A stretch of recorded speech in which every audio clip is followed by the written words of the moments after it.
She was alone, shivering on a cold city sidewalk, clutching her worn-out backpack. Hungry, invisible, dismissed by everyone passing by. When she timidly asked if she could play for food, laughter echoed around her, mocking, cruel, relentless. But beneath that fragile frame and ragged clothes hid a secret no one could imagine. In the next few moments, everything would change, not just for her, but for everyone who had underestimated her. What happens when the world laughs at talent it refuses to see? This is her story, and it will leave you questioning everything you thought you knew. It was another cold morning in the bustling city, and 17-year-old Aaliyah shuffled through the crowded streets, her thin jacket barely keeping out the chill. She wasn't invisible. She noticed the hurried glances, the sideways stares, the subtle way people stepped around her. Yet she had learned long ago that being seen wasn't always safe. Music had been her escape, the one place where her fingers could dance over piano keys, and the world's judgments melted away. Today, though, hunger gnawed at her stomach more sharply than usual, and every corner seemed to whisper a reminder: survival in this city was never fair. But even she couldn't predict how a single moment on this street would turn everything upside down. Aaliyah gripped the straps of her worn backpack tighter as she stepped into the busy square, hoping to find a quiet corner where she could play. The hum of traffic, the chatter of hurried pedestrians, and the distant wail of sirens created a symphony she had long learned to ignore. Music had always been her refuge, the invisible armor that allowed her to feel whole even when the world made her feel small. She placed her old, chipped keyboard on the cracked pavement, fingers trembling not from cold but anticipation. Each note she struck was careful, precise, almost reverent, a silent promise to herself that she would not be erased by circumstance. Almost immediately, she noticed the looks, curious glances at first, polite nods from passers-by who didn't stop. Then, the laughter began. A group of teenagers sneered from the corner, their eyes sharp, their judgment loud. Play for food? Really? One of them mocked, and the others erupted in cruel laughter, slapping each other on the back like this was some twisted form of entertainment. Aaliyah's stomach knotted, but she forced herself to keep playing, letting the melody drown out the cruel words. Still, each note carried a weight, each chord a silent question. Why did her existence invite mockery rather than understanding?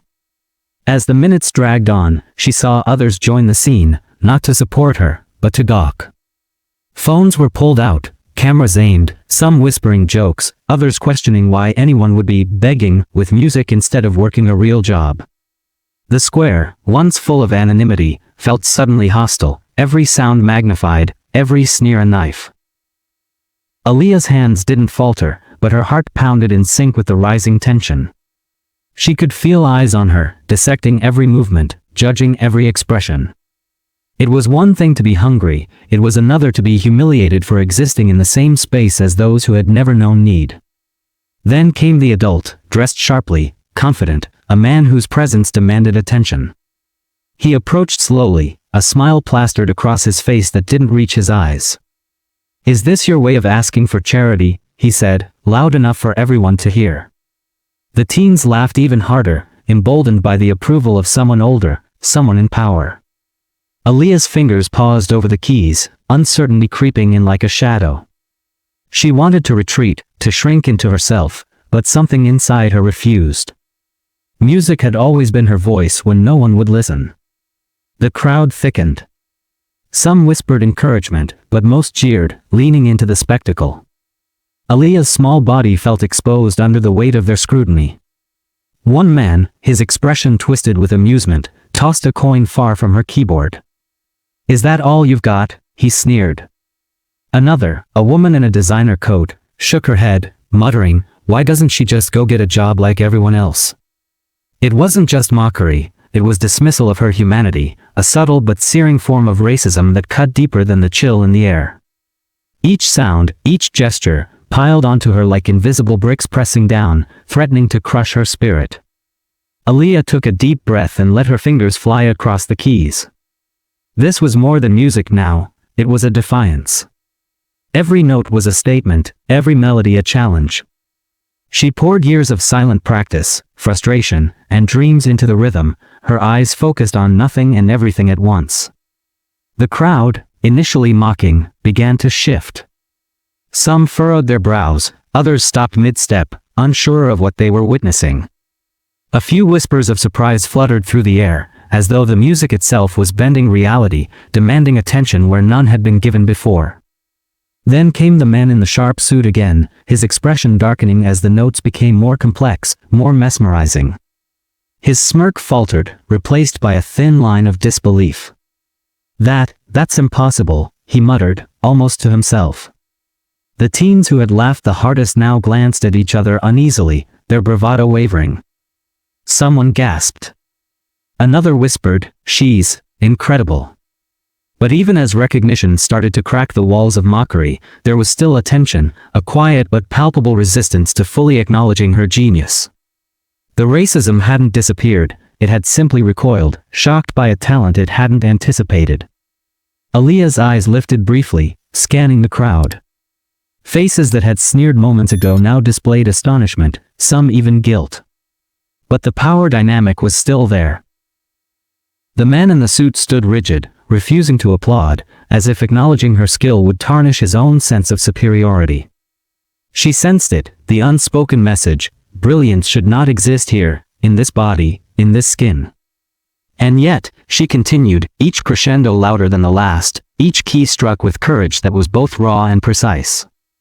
The music swelled, spilling over the boundaries of the square, demanding recognition, challenging the cruelty that had gathered like a storm around her. Minutes felt like hours. Some people began tossing coins closer, hesitantly, almost apologetically. Others simply watched, stunned silent. But Aaliyah did not play for them, nor for their approval. She played for herself, for every child who had been ignored, for every voice silenced by prejudice, for every moment she had been overlooked simply because of the color of her skin. Her fingers blurred over the keys, a symphony of defiance and hope, a testament to resilience in the face of systemic dismissal. And then, just as the melody reached its most haunting, beautiful peak, the sharp-suited man stepped forward. His eyes narrowed, his jaw tight. "Enough," he barked. The word cut through the air like a blade, silencing the crowd and halting Aaliyah mid-chord. A hush fell, a mix of fear, anticipation, and disbelief. The teens froze, unsure how to react. The coins that had scattered now seemed insignificant, irrelevant to the tension that electrified the space. Aaliyah's heartbeat thundered, her breath caught in her chest, and for a moment, it seemed as if the city itself were holding its breath. Would he dismiss her, humiliate her further, or finally acknowledge what was undeniable?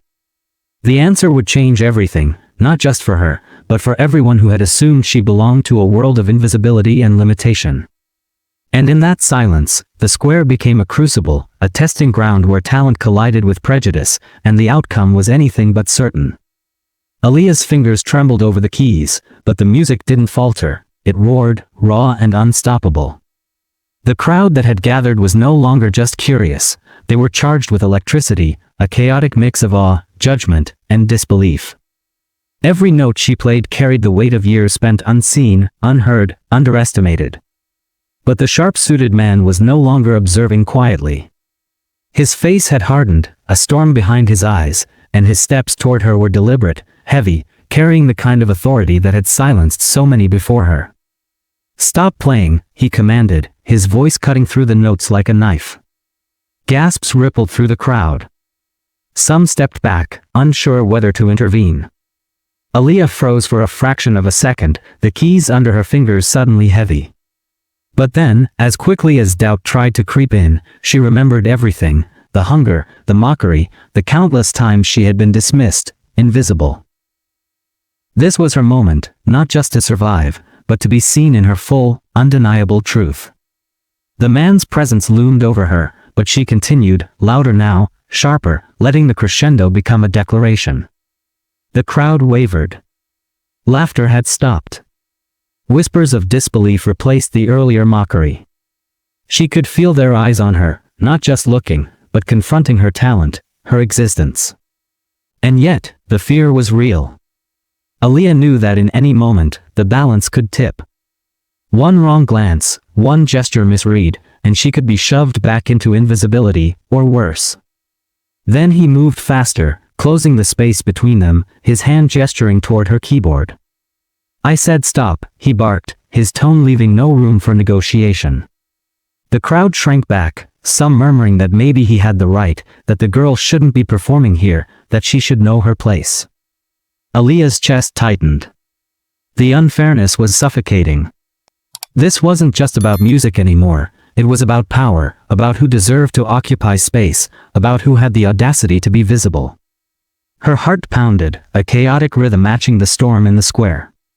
But then something remarkable happened. One woman in the crowd, a teacher, perhaps, or a passerby who remembered seeing Aaliyah play before, stepped forward. She clutched her phone not to mock, but to record, to bear witness. Others followed, a ripple of solidarity growing quietly at first, then louder, bolder. Let her play, someone shouted. She's amazing. Another added, enough. Show some respect. The air shifted. For the first time, Aaliyah felt the pulse of support pushing against the suffocating weight of disdain. The man's face flickered between anger and shock. He had not expected resistance. His authority, once absolute, now wavered under the collective gaze of a crowd recognizing truth. But he wasn't done. He stepped closer, voice low and dangerous. You don't belong here. You think this changes anything? Aaliyah's stomach tightened. She could feel every eye on her, waiting, anticipating, judging. And yet, the music did not falter. Instead, it grew stronger, fiercer, each note a refusal to be silenced, each chord a declaration that talent, and dignity, was not dictated by wealth, status, or skin color. Her hands moved almost of their own accord, the melody spilling over the square like a force of nature. Some of the harshest voices faltered, their sneers replaced by awe. A businessman who had mocked her seconds before now stepped back, eyes wide. The teens who had jeered hung their heads, uncertain, confronted by the undeniable brilliance in front of them. Even the man in the sharp suit paused, the rigidity in his posture cracking. He had underestimated her, and now the square itself bore witness to the moment when prejudice collided with talent. Then came the climax of the performance, a passage so powerful, so breathtaking, that even the harshest critics couldn't ignore it. The air seemed to thrum with the vibration of her piano, the tension between mockery and admiration reaching a breaking point. Aaliyah's hands flew over the keys, faster, higher, each note a pulse of resilience, defiance, and hope. And just when it seemed that the moment could not grow any more intense, she hit a chord that silenced the crowd entirely. Even the city noise outside seemed to fade. All eyes were on her.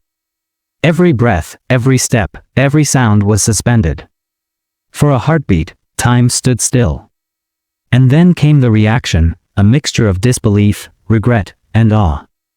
The coins that had been tossed earlier were now irrelevant. Words of astonishment replaced laughter. Phones recorded, not to mock, but to capture the undeniable proof of what had been hidden in plain sight. The man in the suit, once towering in authority, stepped back, forced to acknowledge a reality he had tried to suppress. Aaliyah felt a tremor of triumph, but it was tempered by exhaustion. She had faced the harshest of scrutiny, the cruelest dismissal, and emerged unbroken. But the climax was not just in her playing, it was in the shift that had begun in the crowd. The energy of injustice had been met with courage and brilliance, and the balance had begun to tilt. Some people clapped hesitantly, others cheered, and a few even cried. For every sneer and mocking laugh, there was now recognition, and the air was charged with possibility. Aaliyah, still seated on the cold pavement, finally let herself breathe, though the storm around her had not fully settled. The square had witnessed something rare, a confrontation with systemic dismissal that could not be ignored. And yet, even in the moment of triumph, uncertainty lingered. Would this recognition be fleeting, a moment quickly swallowed by the world's biases? Or was this the start of something irreversible, a turning point that would ripple far beyond this cold city street? Aaliyah's eyes met those of the man in the suit, and for the first time, there was no smirk, no sneer, only the recognition of power that could not be denied. But what would he do next? Would he attempt to reclaim authority, or would he be forced to reckon with a truth he had spent so long trying to ignore? The air crackled with tension, a pause pregnant with possibility. Every note, every gesture, every heartbeat had led to this instant, a moment that would decide not only how Aaliyah was seen, but how the world around her confronted its own assumptions, its own prejudices. And as the final notes lingered, echoing into the city streets, one thought rose above all else: some injustices cannot withstand the force of undeniable brilliance. The notes lingered in the air long after Aaliyah's fingers had left the keys, leaving a silence that was heavy but alive. The crowd, once hostile, now stood in a mix of awe and reflection, many unsure how to respond, many unwilling to break the spell that her music had cast.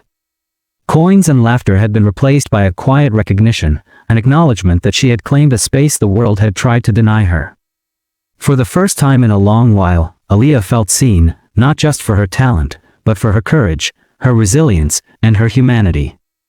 The sharp-suited man had retreated, his authority diminished, and in that moment, it became clear that prejudice, no matter how firmly rooted, could be challenged. Aaliyah's hand still trembled, not from fear, but from the intensity of what had just occurred. She had faced mockery, dismissal, and subtle cruelty, and emerged not only intact but triumphant. Every sneer, every harsh word, every sideways glance had been met with the undeniable proof of her worth, a reminder that talent and dignity are not dictated by skin color or social status. Word of her performance spread quickly, captured on countless phones, shared across social media, reaching people who had never stepped foot in that cold city square. Messages of support poured in, from strangers, from fellow musicians, from those who had themselves faced injustice. And yet, even amid recognition, the experience left a lingering ache. Aaliyah knew that this moment was rare, that the systemic barriers she had faced would not vanish overnight. But she had created a crack, a space where brilliance could not be ignored, where courage could defy cruelty, where humanity could outshine bias. Her story became more than a street performance. It became a mirror, reflecting the subtle and overt ways society dismisses, marginalizes, and silences people based on race and circumstance.